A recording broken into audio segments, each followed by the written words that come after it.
Hello, নমস্কার বন্ধুরা। এই ভিডিওতে আমরা জেমস জয়েসের লেখা একটা ছোট গল্প অ্যারাবি, এই অ্যারাবি আমরা জানব। এই অ্যারাবি ছোট গল্পটা জেমস জয়েসের লেখা ডাবলিনার্স নামক বইতে প্রকাশিত হয়। এই ডাবলিনার্স বইটি প্রকাশিত হয় 1914 সালে। এই অ্যারাবি গল্পটিতে আমরা দেখতে পাবো যে a boy falls in love with the sister of his friend but fails in his quest to buy her a worthy gift from the Arabi Bazaar. এই গল্পটি লিখিত হয় ফার্স্ট পারসন ন্যারেটিভে। The reader is immersed at the start of the story in the drab life that people live on North Richmond Street. গল্পের প্রথম অংশ অনুষ্ঠিত হয় around the narrator's home in a neighbourhood in Dublin, Ireland. অ্যারাবির আগের নাম ছিল Arabia or the Arab world. এই অ্যারাবি হলো একটা ওরিয়েন্টাল ফিট এর নাম, একটা মেলা held in Dublin between 14 to 19 মে 1894। এই গল্পেও আমরা তাই দেখব। অ্যারাবি হচ্ছে একটা গ্র্যান্ড ওরিয়েন্টাল ফিট, একটা মেলার জায়গা। গল্পের শেষে আমরা দেখব দ্য অ্যাকশন মুভস টু এ বাজার, a kind of travelling market across town. গল্পটি শুরু করার আগে বন্ধুরা কিছু তথ্য আমরা জেনে নেব যেগুলি আমাদের এই গল্পটি বুঝতে সাহায্য করবে। চলুন শুরু করি। অ্যারাবির মধ্যে যে সমস্ত থিমগুলো রয়েছে সেগুলি হলো coming of age, meeting of imagination with reality, the life of the mind versus poverty, both physical and intellectual, the consequences of idealization, the Catholic Church's influence to make Dublin a place of asceticism, where desire and sensuality are seen as immoral. পরের theme, the pain that often comes when one encounters love in reality instead of its elevated form. Paralysis. All these themes build on one another entirely through the thoughts of the young boy, who is portrayed by the first person narrator who writes from memory. The boy makes a transition in the story from his childish ideas to the realities of adult life. অ্যারাবি গল্পটি James জয়েসের একটি আত্মজৈবনীমূলক কাহিনী। James Joyce শৈশবে ডাবলিনের north Richmond স্ট্রিটে বাস করতেন। North Richmond স্ট্রিটের স্মৃতি অবলম্বন করেই এই গল্পটি রচিত। গল্পের শুরুতেই জয়েস রিচমন্ড স্ট্রিটের পূর্ণাঙ্গ ছবি তুলে ধরেন পাঠকের সামনে। রিচমন্ড স্ট্রিটটি লেখকের বর্ণনায় খুবই নিরিবিলি আর নির্জন। শুধুমাত্র খ্রিস্টান ব্রাদার্স স্কুল ছুটি হওয়ার পর ছাত্রদের হই হুল্লায় রাস্তাটা কিছুক্ষণের জন্য প্রাণবন্ত হয়ে যায়। তারপর সারাক্ষণ ঝি মেরে পড়ে থাকে পুরো একটা এলাকা। আর এখানকার বাসিন্দারা সবাই অভিজাত শ্রেণীর, নিরুপদ্রবে এখানে তারা শান্তিতে বসবাস করে। পুরো এলাকার বর্ণনা দেওয়ার সময় লেখক নিজের বাড়ির একটি খোলামেলা বর্ণনা প্রদান করেছেন। লেখক বলেছেন, অনেক কাল আগে তাদের বাসায় একজন যাজক ভাড়া থাকতেন। বাড়ির পেছনের বৈঠকখানার ঘরে তিনি মৃত্যুবরণ করেছিলেন। সেই থেকে রুমটা এবং তার আশেপাশের কক্ষগুলো দীর্ঘদিন ধরে বন্ধ ছিল। একটা ভ্যাপসা গুমোট ভাব সর্বদা বিরাজ করত সেখানে। একদিন পেছনের গুমোট রান্নাঘরে, যেখানে রাজ্যের জঞ্জাল জমা রাখা হতো, সেখানে কিছু পুরনো বই খুঁজে পান লেখক। বইগুলোর পাতা কুঁচকে গিয়েছিল, হলদে হয়ে গিয়েছিল পাতাগুলো। বাড়ির পেছনের জঙ্গল, সেখানে মৃত ভাড়াটিয়ার জং ধরা সাইকেল পাম্প খুঁজে পাওয়া যায়। এসব বর্ণনার মধ্য দিয়ে লেখক সে সময়ের তার গৃহের আশেপাশের দিকটির একটি ভৌতিক নীরবতাকে তুলে এনেছেন। রিচমন্ড স্ট্রিট ও তার শৈশবের খেলার সাথীদের একটা চমৎকার বর্ণনা প্রদান করেছেন জয়েস। তিনি ও তার খেলার সাথীরা গোধূলির আবছা ছায়া নেমে না আসা পর্যন্ত খেলতে থাকতেন রিচমন্ড স্ট্রিটে।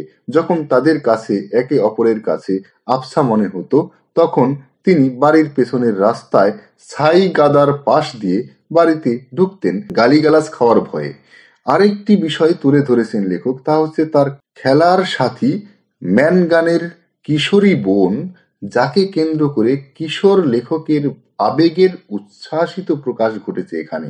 লেখক বলেছেন, ম্যানগানের বোনটি তাদের বাড়ির দরজায় এসে দাঁড়ালে সে আড়ালে চলে না যাওয়া পর্যন্ত লেখক তাকে পর্যবেক্ষণ করতে থাকতেন।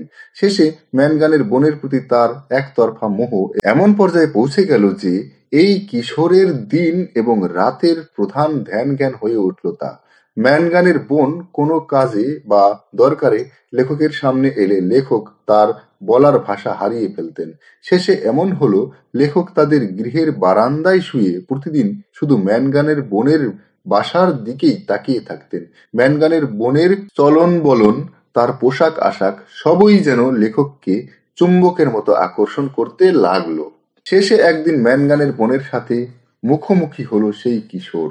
ম্যানগানের বোন জিজ্ঞেস করলো, সে কি অ্যারাবি মেলায় যাবে? তারও সেখানে খুবই যেতে ইচ্ছে করে, কিন্তু ধর্মীয় কোনো কারণে সে যেতে পারছে না। লেখক জানিল সে নিজে মেলায় যাবে এবং তার জন্য কিছু আনতে হবে কিনা। লেখক প্রতিশ্রুতি দিল যে অ্যারাবিতে গেলে ম্যানগানের বোনের জন্য অবশ্যই কিছু আনবে। অ্যারাবিতে যাওয়ার দিন এলে লেখকের চাচার কারণে দেরি হয়ে যাওয়ায় রাত 10টায় সে মেলার উদ্দেশ্যে যাত্রা করল। মেলায় পৌঁছে দেখল প্রায় সব স্টলগুলোই বন্ধ হয়ে গেছে, শুধুমাত্র একটি স্টল খোলা। লেখক দেখলেন সে স্টলের সামনে দাঁড়িয়ে একটি যুবতী দুজন যুবকের সাথে খোশ গল্পতে মেতে আছে। লেখক একটি বড় মাটির পাত্র দেখতে লাগলেন। এমন সময় মেয়েটি কাছে এসে বলল, তার কিছু লাগবে কিনা। লেখক না বলতেই মেয়েটি আবার তার দুই পুরুষ সঙ্গীর কাছে গিয়ে গল্প জুড়ে দিল। লেখকের কাছে বিষয়টি যেন কেমন বিসদৃশ মনে হলো। তার মনে মেলার যে আকর্ষণীয় আর মজাদার আনন্দময় দিকটি ছিল তা যেন মুহূর্তে উবে গেল। তিনি আর কোনো কিছুই কেনার কথা চিন্তা করতে পারলেন না। মেলার মাঠে নিজেকে হাস্যকর একজন হিসেবে ভাবতে লাগলেন। মূলত অ্যারাবি গল্পটি লেখকের আত্মজীবনীমূলক একটি রচনা, আর অ্যারাবি নামটিও কাল্পনিক। এ গল্পের মধ্যে দিয়ে জয়েস তার শৈশবকালীন জীবন ও ডাবলিনের তৎকালীন জীবনযাত্রা, পরিবেশ, বিশেষ করে সে সময়ের সামাজিক দিকটির একটি প্রচ্ছন্ন ছবি আমাদের সামনে মেলে ধরার চেষ্টা করেছেন। তো বন্ধুরা, চলুন এবার আমরা সরাসরি গল্পের মধ্যে প্রবেশ করে যাই। গল্পটি আমরা সম্পূর্ণরূপে জেনে নিই। নর্থ রিসমন্ড স্ট্রিটে লেখকের বাস। এটা একটা কানা গলি, ব্লাইন্ড অ্যালি।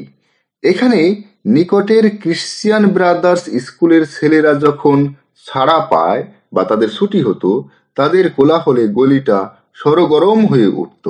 লেখকের বাড়িটাতে এর আগে একজন পুরোহিত ভাড়াটে ছিল। পেছনের বসার ঘরে তিনি মারা যান। মারা যাবার পর ঘরের মেঝেতে ছড়ানো কাগজপত্রের মধ্যে খান তিনেক বই পাওয়া যায়। ওয়াল্টার স্কটের দ্য অ্যাবট ক্যাথলিক প্রচার পদ্ধতি নিয়ে একখানা বই, আর ভিডোর স্মৃতিকথা। শেষের বইখানা তার হলুদ পৃষ্ঠার জন্য লেখকের খুবই পছন্দ ছিল। বাড়ির পেছনকার বাগানের মাঝখানে একটা আপেল গাছ, এখানে ওখানে ছড়ানো ঝোপঝাড়, এবং ওরই একটা ঝোপের তলায় পুরনো একটা বাইসাইকেল পাম্প পড়েছিল, যেটা সম্ভবত সেই পুরনো ভাড়াটিয়ার। সন্ধ্যা ভোজের পর ছেলেরা রাস্তায় খেলতে বেরোতো।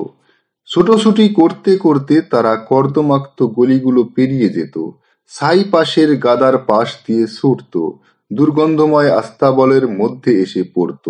লেখকের কাকা যখন আসতেন, ছেলেরা ছায়ায় লুকোতো। ম্যানগানের বোন যখন তার ভাইকে চা খাবারের জন্য ডাকতে আসতো, ছেলেরা ছায়ায় দাঁড়িয়ে তাকে লক্ষ্য করত। সে যদি অপেক্ষা করত, ছেলেরা ছায়া থেকে বেরিয়ে আসতো এবং ম্যানগানদের বাড়ির সিঁড়ি পর্যন্ত হাঁটতে হাঁটতে যেত। মেয়েটি তাদের জন্য অপেক্ষা করত। তখন তার অবয়বখানির গঠন আধখানা খোলার দরজার ফাঁক দিয়ে যে আলোটুকু এসে পড়ত, তাতে পরিষ্কারভাবে প্রকাশ পেত তার সেই অবয়বখানির গঠন। লেখক রেলিংয়ের ধারে দাঁড়িয়ে দাঁড়িয়ে মেয়েটিকে দেখতে থাকত। তার দেহের সঞ্চালনে তার পোশাক দোল খেয়ে উঠত, তার চুলের নরম ফিতেটায় ঢেউ খেলে যেত। প্রতিদিন সকালে ছেলেটি সামনের বৈঠকখানার জানালার আড়াল থেকে লুকিয়ে লুকিয়ে মেয়েটিকে দেখত, আর যেই না মেয়েটি তাদের বাড়ির সিঁড়িতে এসে দাঁড়াতো, অমনি ছেলেটির রক্ত লাফিয়ে উঠত। হল ঘরে ছুটে গিয়ে বই নিয়ে ওই মেয়েটির পিছু পিছু চলত। যেখানে ওদের রাস্তা দুদিকে বেঁকে যেত, দুদিকে চলে যেত, ঠিক তার আগেই ছেলেটি পা চালিয়ে মেয়েটিকে ছাড়িয়ে আগে চলে যেত। এমনি করে প্রতিটি সকাল কাটত। ছেলেটি মেয়েটির সঙ্গে কোনো কথা বলেনি, উপস্থিত মতো দু একটা কথা ছাড়া।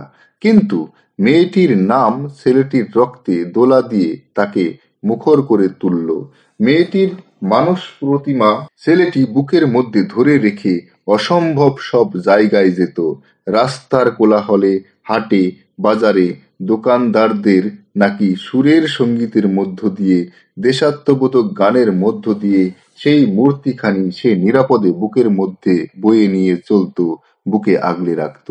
এ যেন যীশু খ্রিস্টের পবিত্র পানপাত্রখানি অতি সাবধানে সে বয়ে নিয়ে চলেছে। রাস্তার সব কোলাহল, গান, চেঁচামেচি সবই অন্তরের এক মহামৌন সঙ্গীতে মিশে যেত। কখনো মেয়েটির নাম ভেসে উঠত ছেলেটির প্রার্থনার মধ্যে। কেন হতো তা সে জানে না। অন্তরের গভীর ভক্তি ও পূজা যে কি দিয়ে প্রকাশ করবে জানে না সে। তার দেহটি ছিল তারের একটি সঙ্গীত যন্ত্র। মেয়েটির কথাবার্তা, চলন বলন যেন তারের ওপর আঙুল চালিয়ে মধুর সঙ্গীত সৃষ্টি করত তার দেহে। একদিন সন্ধ্যাবেলা যে ঘরে পুরোহিত মারা গিয়েছিলেন সেই পেছনের বসবার ঘরে ছেলেটি গেল। সন্ধ্যাবেলায় তখন বেশ বৃষ্টি পড়ছিল, ছেলেটি শুনতে পাচ্ছিল। তখন মেয়েটির প্রতি তার গভীর ভালোবাসা তার সমস্ত ইন্দ্রিয়গুলোকে যেন অসাড় করে দিচ্ছিল। সে কেঁপে উঠল। মেয়েটির প্রতি তার অন্তরের ভালোবাসা নিজের কাছেই ব্যক্ত করল সে। অবশেষে মেয়েটি কথা বলল ওর সঙ্গে। ছেলেটিকে সে জিজ্ঞেস করল অ্যারাবিতে যাবে কিনা। প্রথমে কি উত্তর দেবে বুঝতে পারল না ছেলেটি। মেয়েটি বলল, তুমি গেলে ভালো হয়, আমি যেতাম, কিন্তু স্কুলের ধর্মকর্মে ব্যস্ত থাকতে হবে বলে আমার যাওয়া হবে না। ছেলেটি বলল, যদি যাই তোমার জন্য একটা জিনিস নিয়ে আসব। এরপর বহুত মূর্খামি চলল ছেলেটির। কবে যাবে, মাঝখানের সেই অপেক্ষার দিনগুলো যদি মুছে দিতে পারত।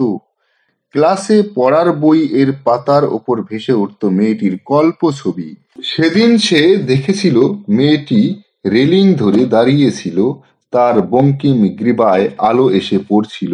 সে গ্রীবার ওপর প্রচুর চুল এসে পড়ছিল। সেই আলো পড়ছিল তার হাতের উপর আর তার পেটিকোটের নিচে সাদা কাপড়ের পাড়ের উপর। এই মূর্তি হয়ে উঠল কল্পমূর্তি তার বইয়ের পাতায়। অ্যারাবি শব্দটির তিনটি মাত্রা তার ঠোঁট থেকে খসে পড়ল ওর কানের ভিতর দিয়ে ওর মর্মলোকে। আর সঙ্গে সঙ্গে তার আত্মা আনন্দে উচ্ছ্বসিত হয়ে উঠল। সে তার অন্তর্লোকে দেখতে পেল প্রাচ্য জগতের এক জাদুলোক। সে কাকার কাছে অ্যারাবিতে যাবার অনুমতি চেয়ে নিল। কাকিমা ভয় পেয়ে গেলেন। অ্যারাবি কোনো গুপ্ত সমিতির ব্যাপার কিনা, ওরা তো আবার ক্যাথলিক বিরোধী। কিন্তু ছেলেটি পড়াশোনায় অমনোযোগী হলো, মাস্টার মশাইয়ের কাছে তিরস্কৃত হলো। মেয়েটির কথা ভাবতে ভাবতে জীবনের সমস্ত গুরুত্বপূর্ণ কর্মসমূহ ওর কাছে ছেলে খেলা বলে প্রতিভাত হলো। শনিবার সকাল কাকাকে সে মনে করিয়ে দিল ওর অ্যারাবি যাবার ইচ্ছার কথাটা। কাকা সংক্ষেপে জানি বলে বিদায় নিতেই ওর মেজাজটা খুব খারাপ হয়ে গেল।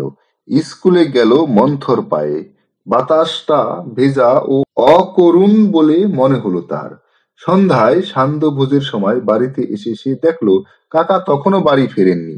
ঘড়ির দিকে অনেকক্ষণ তাকিয়ে থেকে বিরক্তি ধরে গেল। ওপরের ঘরগুলো খালি থাকায় খুব ভালো লাগলো। এ ঘর ও ঘর করে গান করতে লাগলো। নিচে ছেলেরা খেলছিল, শুনতে পাচ্ছিল সে। তাকিয়ে দেখতে লাগলো মেয়েটিকে দেখতে পাওয়া যায় কিনা। 1 ঘন্টা কেটে গেল, না, দেখা গেল না। কল্পনায় মেয়েটির ছবি ওর চোখে স্থির হয়ে রইল। বাদামি রঙের পোশাক পরা, বঙ্কিম গ্রীবায় আলো এসে পড়ল। রেলিংয়ের ওপরে রাখা হাতে আলো এসে পড়ল। পোশাকের নিচে পেটিকোটের সাদা পাড়ে আলো এসে পড়ল। এইসব ছবি সে সামনে দেখতে পেল। নিচে নেমে এলো ছেলেটি। রাত 8টা বেজে গেল। কাকা তখনও এলেন না। মিসেস মার্সার চায়ের টেবিলে খোশ গল্প করতে লাগলেন। তিনি দেখলেন সেই মহিলা মিসেস মার্সার খোশ গল্প করছে চায়ের টেবিলে এসে। 8টার পর আর দেরি করা যায় না। বাইরে ঠান্ডা লেগে যাবে বলে মিসেস মার্সার বিদায় নিলেন। কাকিমা হঠাৎ বললেন, শনিবার সন্ধ্যায় আর তোমার অ্যারাবিতে যাওয়া হলো না। ৯টার সময় কাকা এলেন খুবই ব্যস্ত ও রাগান্বিত ভাবে। অ্যারাবিতে যাবার কথা ছেলেটি বলতেই কাকা বলে উঠলেন, এত রাতে সবাই তো এক ঘুম দিয়ে নিয়েছে। কাকিমা জোরের সঙ্গে বলেন, কি, ওকে কি কিছু টাকা দিতে পারো না? অনেকক্ষণ তো বসিয়ে রেখেছ। সঙ্গে সঙ্গে কাকা খেলাধুলার পক্ষে নীতিবাক্য ছাড়লেন, 2 শিলিং দিলেন। পয়সা নিয়ে ছুটে চলল সে। স্টেশনে এসে ট্রেনটা ধরল, কিন্তু গাড়িটা অতি ধীরে ধীরে চলতে লাগলো।